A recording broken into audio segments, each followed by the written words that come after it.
அஸ்ஸலாமு அலைக்கும் வரஹ்மத்துல்லாஹி தஆலா வபரகாத்துஹு. பிஸ்மில்லாஹிர் ரஹ்மானிர் ரஹீம். அன் இப்னி மஸ்ஊத் ரலியல்லாஹு தஆலா அன்ஹு அனின் நபிய்யி ஸல்லல்லாஹு அலைஹி வஸல்லம் கால் இன்ன சிதுக யஹ்தி இலல் பிர்ரி வ இன்னல் பிர்ர யஹ்தி இலல் ஜன்னா வ இன்னர் ரஜுல ல யஸ்துகு ஹத்தா யுக்தப இந்தல்லாஹி சித்தீகா வ இன்னல் கிதுப யஹ்தி இலல் ஃபுஜூர் வ இன்னல் ஃபுஜூர யஹ்தி இலன் நார் வ இன்னர் ரஜுல ல யக்துபு ஹத்தா யுக்தப இந்தல்லாஹி கஸ்ஸாபா முத்தஃபக்குன் அலைஹி. பெருமானார் ரசூலே கரீம் ஸல்லல்லாஹு அலைஹி வஸல்லம் அவர்கள் பகிர்ந்ததாக இப்னு மஸ்ஊத் ரலியல்லாஹு தஆலா அன்ஹு அவர்கள் அறிவிப்பு செய்கிறார்கள்.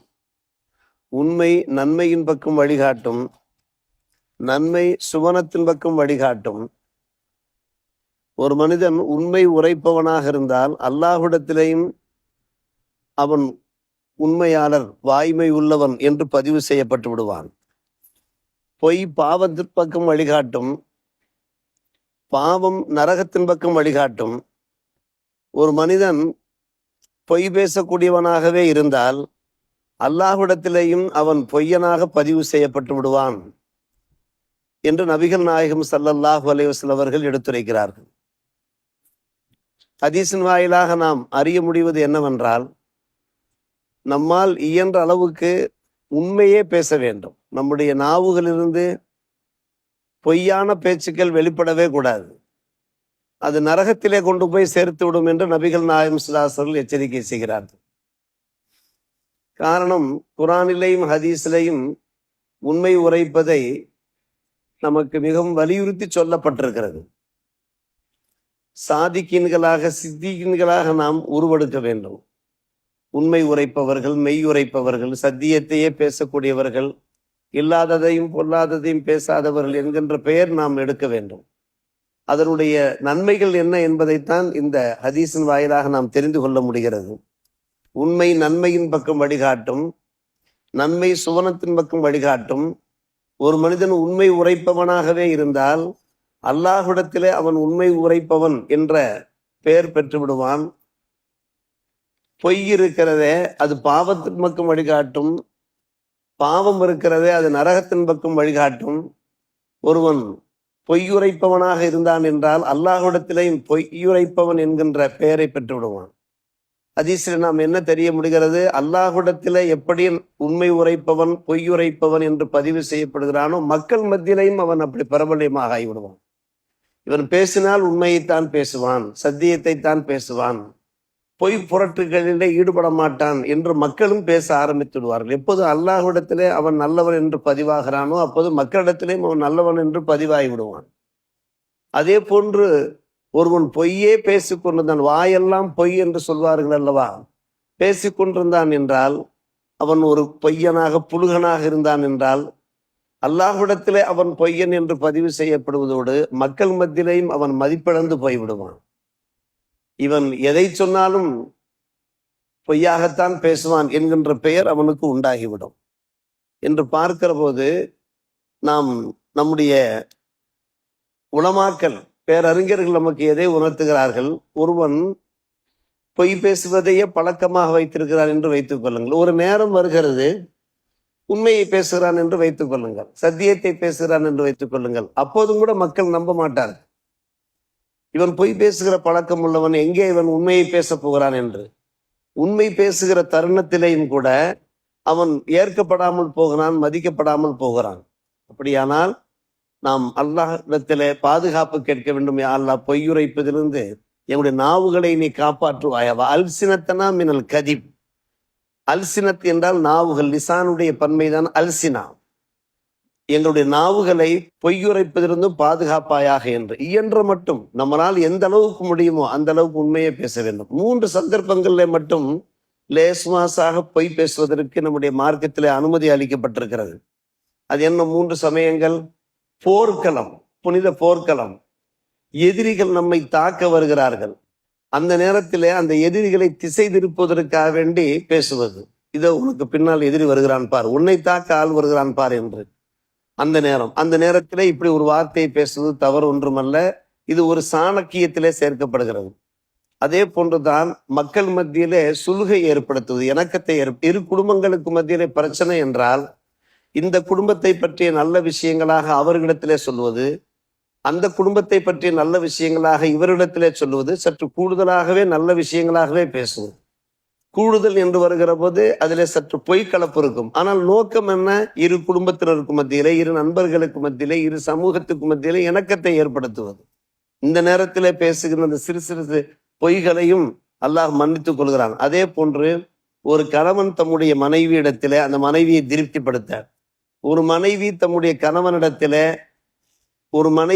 கணவனிடத்திலே அந்த கணவனை திருப்திப்படுத்த சிறு சிறு பொய்களை பேசிக்கொள்வது. அப்படி பேசும்போது அந்த இருவருக்கு மத்தியில் ஒரு இணக்கமான ஒரு வாழ்க்கை உண்டாகும் என்பதற்காக வேண்டிதான். சில குடும்பங்கள்ல இணக்கமே இல்லாமல் இருக்கிறது. அதிகமான பேச்சுக்கள், மனக்கசப்புகள் இருக்கிறது. இரவிலே 10 மணிக்கு பிரான்சிலிருந்து ஒரு நண்பர் போன்ல அழைத்து பேசுகிறார். நிம்மதியே இல்லை ஹசரத், குடும்பத்திலே நிம்மதியே இல்லை. அந்த அளவுக்கு குடும்பத்திலே பிரச்சனைகள் ஓடிக்கொண்டிருக்கிறது, சண்டை சச்சரவுகள் ஓடிக்கொண்டிருக்கிறது என்று அவர் சொல்ல போது இந்த ஹதீஸை நாம் ஞாபகப்படுத்தினோம். நீங்கள் இப்படித்தான் இருக்க வேண்டும். ஒருவருக்கொருவர் சில சமயங்களில் சிறு சிறு பொய்கள் மூலமாக உங்களுக்கு மத்தியில இணக்கத்தை ஏற்படுத்திக் கொள்ள வாய்ப்பு இருக்குமானால் இணக்கத்தை ஏற்படுத்தி, இதற்கு ஹதீஸ் ஆதாரம் இருக்கிறது. உம்மு குல்சும் ரலியல்லாஹு அன்ஹா அவர்கள் அறிவிப்பு செய்கிறார்கள், பெருமானார் ரசூலே கரீம் ஸல்லல்லாஹு அலைஹி வஸல்லம் அவர்கள் உரைக்க நான் கேட்டிருக்கிறேன், ஒருவனை பொய் என்று சொல்ல முடியாது. மக்களுக்கு மத்தியிலே இணக்கத்தை ஏற்படுத்துவதற்காக வேண்டி, நன்மையை வளர்ப்பதற்காக வேண்டி அவன் ஹைரை பேசினான் என்றால் அவன் பொய்யன் அல்ல என்றார்கள் நாயகம். உம்மு குல்சும் ரலியல்லாஹு அன்ஹா அவர்கள் அறிவிப்பு செய்வதோடு இந்த விஷயத்தையும் சேர்த்து சொல்கிறார்கள். நாயகம் ஸல்லல்லாஹு அலைஹி வஸல்லம் அவர்கள் 3 சந்தர்ப்பங்கள்ல மட்டும் லேசான பொய்கள் உரைப்பதற்கு அனுமதி அளித்தார்கள். நம்பர் 1 போர்க்களம், நம்பர் 2 மக்களுக்கு மத்தியிலே சுமூகத்தை ஏற்படுத்துவது, நம்மிடத்திலே பஞ்சாயத்துகள் வருகின்றன, பைசலாக்கள் செய்ய வேண்டியிருக்கிறது, அப்போது சில பிளஸ் பாயிண்ட்ஸாக பேசுவது. ஊதி ஊதி பெரிதாக்கி விடுகிறார்கள், சின்ன விஷயத்தையும் பூதகாரமாக ஆக்கி விடுகிறார்கள் என்கிற நிலைமை இல்லாமல் பிளஸ் பாயிண்ட்ஸாக பேசி, பாசிட்டிவாக பேசி அவர்களுக்கு மத்திய இணக்கத்தை உண்டாக்குவது. மற்றும் குடும்ப வாழ்க்கையில, ஃபேமிலி சுச்சுவேஷன்ல இப்படி ஏதாவது பிரச்சனைகள் வரும்போது கணவன் மனைவிடத்திலே, மனைவி கணவனிடத்திலே சிறு சிறு பொய்கள் பேசி தங்களுக்கு மத்தியில ஒரு சௌஜன்யத்தை ஏற்படுத்துவது, இதற்கு மட்டும்தான் அனுமதி அளிக்கப்பட்டிருக்கிறது என்று அதற்கு உம்மு குல்சும் ரலியல்லாஹு அன்ஹா அவர்கள் பேசு.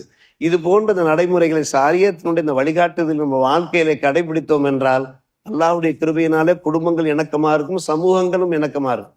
குறிப்பாக நாம் பொய் பேசும்போது அந்த பொய்யை நம்முடைய பிள்ளைகள் கற்றுக்கொள்ள வாய்ப்பு இருக்கிறது. பிள்ளைகளுக்கு மத்தியிலே சில சந்தர்ப்பங்கள்ல நம்ம யாராவது தேடி வந்தால் நாம் சொல்லி அனுப்புவோம் பிள்ளைகளிடத்திலே, அவர் இல்லை என்று, அத்தா இல்லை என்று சொல்லுங்கள் என்று நாம் சொல்லி அனுப்புவது உண்டு. பிள்ளைகளிடத்திலேயே நாம் இப்படி பேசுவது உண்டு, நமக்கிடையிலே பிள்ளைகளுக்கு மத்தியிலே பேசுவது உண்டு. இப்படி பேசுகிற போது பிள்ளைகளிடத்திலேயும் அந்த பொய் பேசுகின்ற பழக்கம் வந்துவிடும். இது அப்துல்லா பின் ஆமிர் ரலியல்லாஹு அன்ஹு அவர்கள் எடுத்துரைக்கிறார்கள். பெருமானார் ரசூலே கரீம் ஸல்லல்லாஹு அலைஹி வஸல்லம் எங்களுடைய இல்லத்திற்கு வந்தார்கள். அப்போது நான் சகீராக இருந்தேன், சிறுவனாக இருந்தேன். நான் விளையாட புறப்பட்டேன். அப்போது என் தாய் சொன்னார்கள், யா அப்தல்லா தால் வா, அத்தா ஊத்தியக்க, உனக்கு சில பொருள்களை தருகிறேன், நீ வெளியே போகாதே, விளையாட போகாதே என்று சொன்னார்கள். நபிகள் நாயகம் ஸல்லல்லாஹு அலைஹி வஸல்லம் கேட்டார்கள். உடனே அந்த சந்தர்ப்பத்திலே பெருமானார் அமைதியாக இருக்கவில்லை. ஒரு வினா கேட்கிறார்கள், மாதா அறத்தான் தூத்தியவு, நீ என்ன கொடுக்க விரும்பினா என்று கேட்டார்கள். அதாவது பிள்ளைகளிடத்திலே இப்படி பவ்யமாக லாபகமா பேசுவது உண்டு. வீட்டிலே இருப்பா, உனக்கு அது தர்றம்பா இது தர்றம்பா என்று. அந்த நேரத்திலே கூட உண்மையை பேச வேண்டுமா, நீ என்ன கொடுக்க விரும்பினா என்று கேட்டார்கள். அப்போது அந்த அம்மா சொன்னார்கள், தமரா. அந்த நேரத்தில் பேரிச்சம்பழம் தான் இன்றைக்கு சாக்லேட் போன்று இருந்தது, தமர் கொடுக்க நான் விரும்பினேன் என்று சொன்னார்கள். அப்போதான் பெருமானார் ரசூலே கரீம் ஸல்லல்லாஹு அலைஹி வஸல்லம் சொன்னார்கள், அமா அன்னைக்கு லம் தஃபாலி, தமர் தருவதாக நீ சொன்னாய் அல்லவா, பேரித்தம்பழம் தருவதாக நீ சொன்னாய் அல்லவா, நீ மட்டும் தந்திருக்காவிட்டால் என்ன ஆயிருக்கும், துக்தபு அலைக்க கதிபா, நீ பொய் சொன்னதாக உன்னுடைய அமல்கள் ஏட்டிலே எழுதப்பட்டு போயிருக்கும் என்றார்கள் பெருமானார். ஒரு சின்ன விஷயம் இது, சர்வசாதாரணமா இன்றைக்கு நம்முடைய குடும்பங்கள்ல நடைபெற்று கொண்டிருக்கிறது. சாதாரணமாக பிள்ளைகளை வைத்துக்கொண்டு, பேரப்பிள்ளைகளை வைத்துக்கொண்டு பொய் பேசக்கூடியவர்கள் இருக்கிறார்கள். அந்த பிள்ளைகளிடத்திலேயும் அவர்களை ஏமாற்றுவதற்காக சில கைங்கரியங்களை கையாளுகிறார்கள். இதையெல்லாம் நாம் இயன்ற மட்டும் தவிர்க்க வேண்டும். இதை பிள்ளைகள் பின்னால் கற்றுக்கொண்டு அவர்களுக்கு பொய் என்பது சர்வ சாதாரணமாக ஆகிவிடும். பிள்ளைகள் நாம் எடுத்த மாத்திரத்தில் மிகவும் கவனமாகவும் எச்சரிக்கையாகவும் நாம் வளர்க்க வேண்டியிருக்கிறது. எந்த முறையில நாம் வளர்க்கிறோமோ அந்த முறையில அவருடைய வளர்ச்சி அமையும். இன்றைக்கு லால்பேட்டையில ஒரு 3-4 சிறுவர்கள் நீரில் மூழ்கி இறந்து போயிருக்கிறார்கள் என்றால் அந்த பிள்ளைகளுடைய வளர்ப்பு முறை, பகல் நேரத்தில் அவர்கள் வெளியே கிளம்பி போயிருக்கிறார்கள், பல மணி நேரம் ஆகிவிட்டது, பிள்ளைகள் எங்கே போனார்கள் என்ன ஆனார்கள் என்று விசாரிக்கவில்லை. கடைசியில மையத்தாக பிள்ளைகள் வருகிறார்கள்.